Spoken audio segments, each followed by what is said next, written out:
Well, thank you, and I appreciate everybody who's taken their time to come here. And as you all know, critical thinking is an important part of what we do here. And I'm not positive if you know, so I'm just going to start with this. On the internet, if you just go to Lee's homepage, go right to academics, and the critical thinking skills are listed there for you. Let's see. I got to wait until the internet comes up, I guess. Okay, Lee's homepage on academic, right there on the front page. Click on academics, and there it is right there. And so that'll pull up a Word document that has critical thinking skill number 1, number 2, number 3, 4, and 5. I'm going to talk a little bit about critical thinking skill number 4 and how I implement this critical thinking skill and teach this critical thinking skill in mathematics classes. As I was going through the workshop myself a couple of years ago, like most faculty, I said, you know what, I teach critical thinking all the time. I do it. But it wasn't until I really sort of tried to quantify it and said, where am I teaching it, what skills am I teaching, that I really decided that, you know what, the biggest thing that I teach is critical thinking skill number 4 in my classes. This is what I think is really the heart of a mathematics class.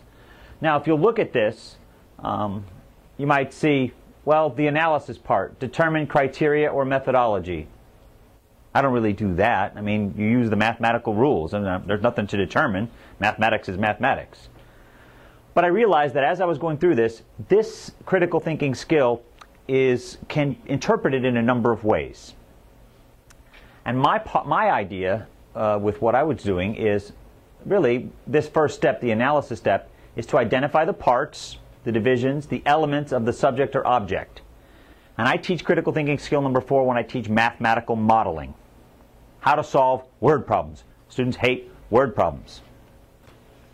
And so what I did was I taught my students this critical thinking skill, and before I did that, let me get out of the picture there and bring up this first quiz. This is the quiz that I give my students long before I ever teach this skill. It's very early in the semester. As you can see, I gave this right at the beginning of September, just a couple of weeks into the semester. We had taught a little bit about some of these, standard mathematical things. But then I gave them question number 3. And they absolutely hated it. I didn't tell them when I was giving them this that it wasn't really part of their quiz grade. It was just to test whether or not I was still teaching this critical thinking skill that I thought I was teaching. So I give them this word problem. A grocer mixes walnuts that cost $1.89 per pound and pecans that cost $3.09 per pound to make 120 pounds of a mixture that costs $2.43 per pound. How much of each type of nut is put into the mixture? And the vast majority of my students in both sections got nothing. They said, I don't even know where to start. And I said, just do your best, write what you can do. Because they knew all the mathematics that they needed to know to solve this problem. All of the math, they knew. And it was actually pretty easy math. The difficulty came translating it from that English sentence to a mathematical problem that they could then solve. After I gave them this quiz, then the next day in class, I taught them the mathematical modeling process, and we went over a bunch of things, and they all raised their hand and said, you should have told us this before we took the quiz. At which time I told them, well, that third question wasn't really part of your grade. I just wanted to see if you could do it without me showing you what to do. It's actually a very easy mathematics problem. The difficulty, as we said before, was in getting it up. Okay, so I gave them all this handout. The mathematical modeling process. Now, I'd given them a handout ever since before I started teaching critical thinking skill. It was very similar to this. A lot of this is just exactly from there. But I think it's important to identify that this is critical thinking skill number 4. Now, I didn't put critical thinking skill number 4 up there, but I did say analysis, synthesis, and if you'll see down at the bottom, there is assessment. Those are the three key components of this thinking skill. This process is actually very particular to me. I have a very particular way that I like them to do it that I find is really effective in understanding word problems. So, under analysis, they have to read this and figure out what is relevant. Understand the problem. That's step number one. Now, to understand the problem, you have to read the problem. And if necessary, reread it. Mathematics is very efficient, very compact, and it doesn't make for exactly fluent reading because it has to be precise, and mathematicians will sacrifice readability for non-ambiguity. We will. That's why math books tend to be a pain to read. So read, and if necessary, read the problem and identify the question. Now, if we go back to that word problem that we had at the beginning, I read and reread the problem. Okay, we read the problem. We reread it if necessary. We identify the question. I tell them it's almost always that last sentence. So before they write anything down, they've completed those steps, 1A and 1B. The first thing I want them to write down is the answer to that question. Answer the question. Of course, they look at me. How am I supposed to answer the question? That's what the whole thing is about. And what I mean by that, I think I've done this right. Let me see how I can do this. All right.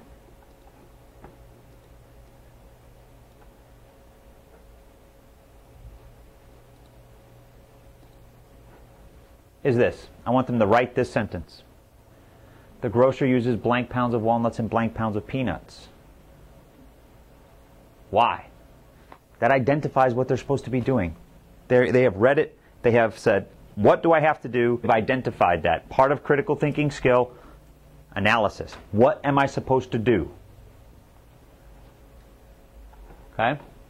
The next part is to convert this to a mathematical expression. Identify the given information. That's really probably more a part of analysis and creating a verbal model. So what I want them to do is then take this and assign variables. The grocer uses how many pounds of walnuts? I don't know. So give it a variable name. Call it W. Right? Label quantities that vary with variables. So they have to label this blank variables. And they know that there's 120 pounds total, so the number of pounds of pecans they use is 120 minus W. Very simple. But what it really points out to them is there's never a reason for them to say, I don't even know where to start. Surely you can read that last question and you can write a sentence with appropriate blanks. You know where to start. And when you have a blank, that's something you're trying to find. That's a quantity that you're trying to find. So give it a name. Call it some sort of variable. Okay? You know exactly where to start. Okay. Now they need to take that variable in this sentence that they've written there and convert it to some sort of mathematical expression. Now this goes back to the synthesis. Now that they've got these pieces and they've identified this relevant information, they need to create a verbal model. Okay, so let's go back to some of this relevant information. What do we know? We know that walnuts cost $1.89 per pound, pecans cost $3.09 per pound, and the mixture costs $2.43 per pound. If the mixture were all walnuts, it would be $1.89 a pound. If it were all pecans, it would be $3.09. It's somewhere in the middle, so we need a mixture of these two. What is the appropriate mixture? Okay, so we're in this process of creating this verbal model. Now they've been told with various rate problems, etc. already that rate times amount plus rate times amount equals rate times amount. They know this. And so now you just have to take this sort of verbal thing that's stuck in the back of your head, rate times amount plus rate times amount equals rate times amount, and convert that with its relevant information in this particular problem. The rate of walnuts is $1.89 a pound. The amount of walnuts is W pounds. Rate of pecans, amount of pecans, 120 minus W. This is sort of a hybrid between an English statement, really, and a mathematics statement. step by step, one step at a time, translate this. This is the math. This is the critical thinking. We haven't done any math yet. No math. But once we get, this sort of intermediate step, now $1.89, dollars per pound times pounds, $309 per pounds times pounds. Check my units. My unit is going to be dollars. Dollars per pounds, pounds cancel, dollars are left. In each one of those, my unit is going to be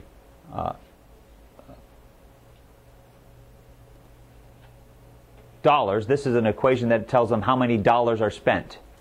So $1.89 times W pounds is 1.89 times W. 3.09 times 120 minus W. Just distribute the 3.09 across this, and we get this. Now this right here is completely a mathematical expression. And compared to some of the other mathematical expressions that they had, it's very simple. This is the math. They solved this math very simply. One more. Just W equals 66.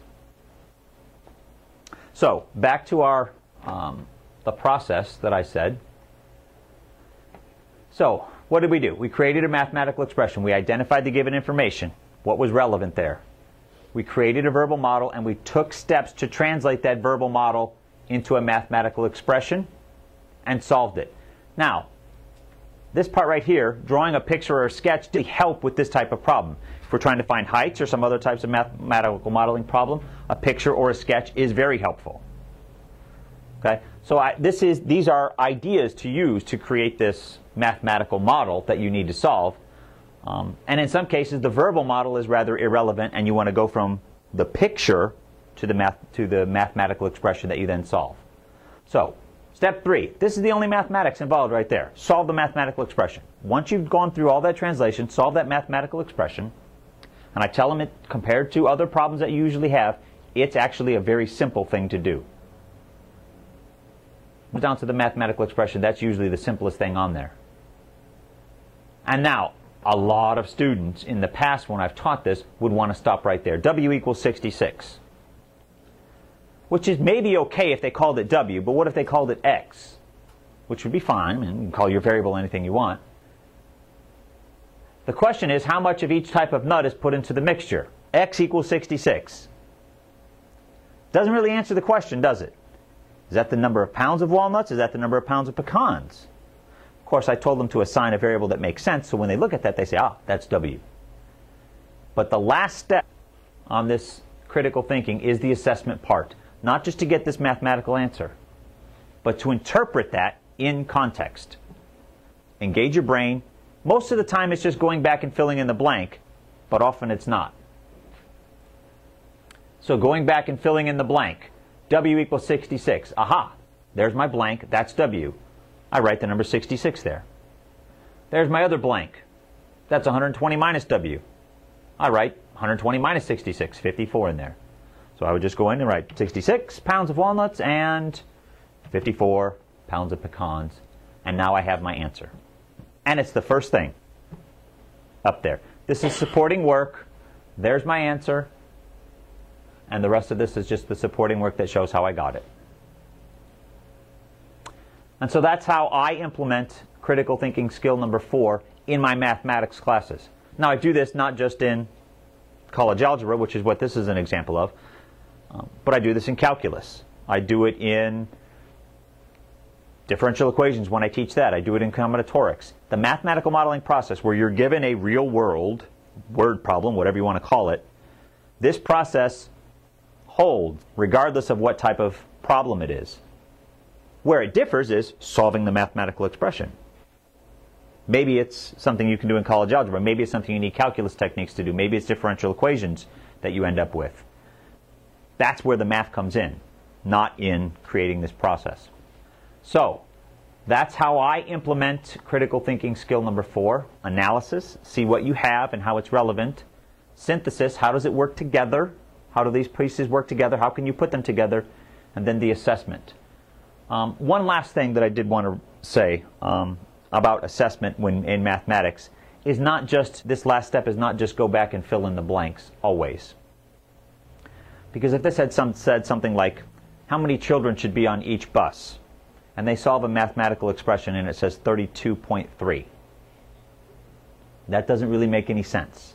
Okay? How are you going to put 0.3 children on a bus? And hopefully if you have a sentence in there, when you actually write that number in that sentence, your mind says, wait a second, I can't have that. And then they will either write 33 or 34, depending on what the correct answer is. They would have to analyze each piece separately. But that keeps them from writing nonsense. It helps them be focused on what they're supposed to find and avoids the, I don't have any idea what to do situation that I often get. Now, that's mathematics. Critical thinking skill number 4 can be interpreted in different types of ways. But what do you have? How does it fit together? And once it's fit together, what does that say about whatever your relevant topic is? Questions?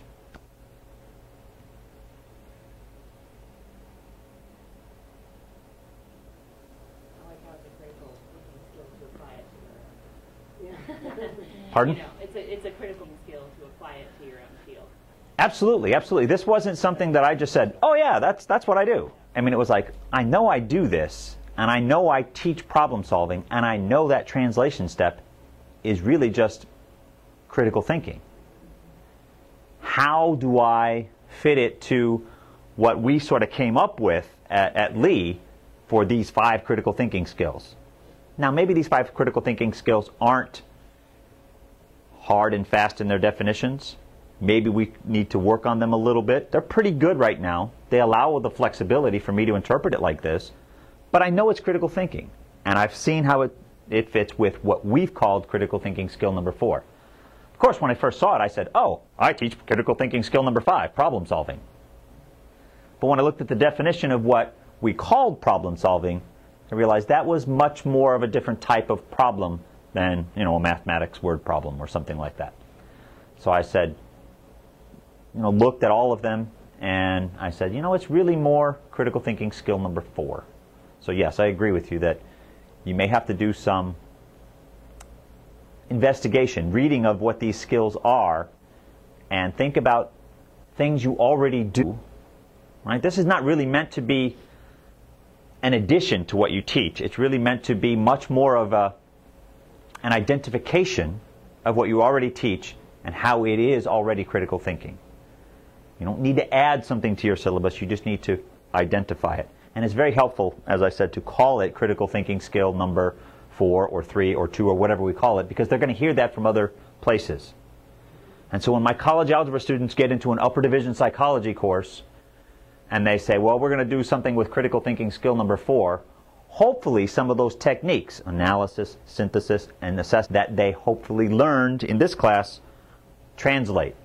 And they realize, I have to identify what I need, what do I have, how does it fit together, and how do I assess that in my particular field. And that's what we really want to have happen with critical thinking, is we really want them to take these skills and not say, this is how I learned critical thinking skill number 4 in my math class, and put it away and say, that's all I'm going to do. If I learn it again, it'll be completely different.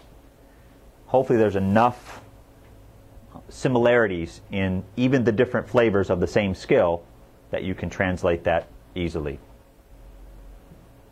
Do you ask them the same question or a similar question, I guess, at the end of teaching the skills? Good point. Good point. Yes. This was on a quiz, and I will give them a problem which is another mixture problem, but not with peanuts and walnuts, more like with acids and water, and say, do this. That'll be on an exam. And that way I can tell whether what I've taught them, as far as the skill goes, was learned. Because if they do well on that, didn't do well on this, then I know that they learned that skill. And that, the results have just been absolutely overwhelming. They do terrible on the first quiz, and they actually pretty good on the exam. So I know that they're getting it. Now maybe it's because they have having more time to study it as well, but that assessment of whether not assessment as far as critical thinking skill number 4, but my assessment of did I teach what I said I was going to teach, has actually been very, very positive. Now, I don't give them this necessarily every semester, just every so often to check whether I'm doing it. Sometimes I will give them this problem after I've taught them that skill. But occasionally, and this year is another one where I said, you know what, I'm just going to keep that data and make sure I can tell whether or not I'm teaching that skill as well as I think I am. Now, we'll spend 2 days on that. I kind of flew through it here because we had 25 minutes, so I appreciate your willingness to sit and listen to somebody talk about a word problem in math. Not only probably your least favorite subject, but your least favorite part of your least favorite subject. So. Maybe not. Well, were the wheels turning in terms of what you could do with your own content? Hey, I'm in art. It's the other side of the brain. I'm going, I can use That's this. the art, do public speaking on, because there's so many variables. Right. And, I'm saying, when you scroll down and saw college algebra, I went, and so I'm still going, W.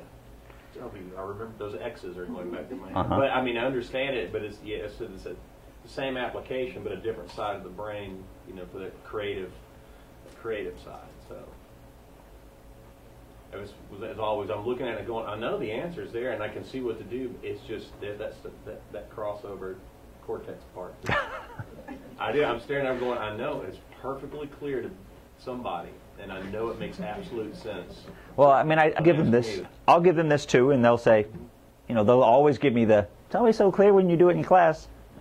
Because I'm well practiced at it. What should you do? You should go practice. Go practice, go practice, go practice, And when you practice it, it's really very straightforward and very simple and easy to understand. And that's evident from the ones who do practice and the ones who don't practice and how well they do. So. Okay, we came in at different times, so we're not aware of everybody's name and discipline. I'm not myself. Would you take just a second to do that? Let's start with you, Angie. Tell us and what you teach, and we'll kind of get a feel for everybody's area. My name is Angie Walcher, and I teach Introduction to Theology. Okay, I'm Mike. McMullen, and I also teach Intro to Theology. Jenny Kirkpatrick, and I teach art. Sarah Ringer, and I'm in the music department. Eric Ferguson, public speaking. Okay. Well, we have a good variety then here. A little heavy on the theology side, but that's the way it should be in Lee University. Very heavy on the non-sciencey side, though. Yeah, that's right. Well, we're going to have someone come up next. Thank you so much, Blayne. Thank you. for,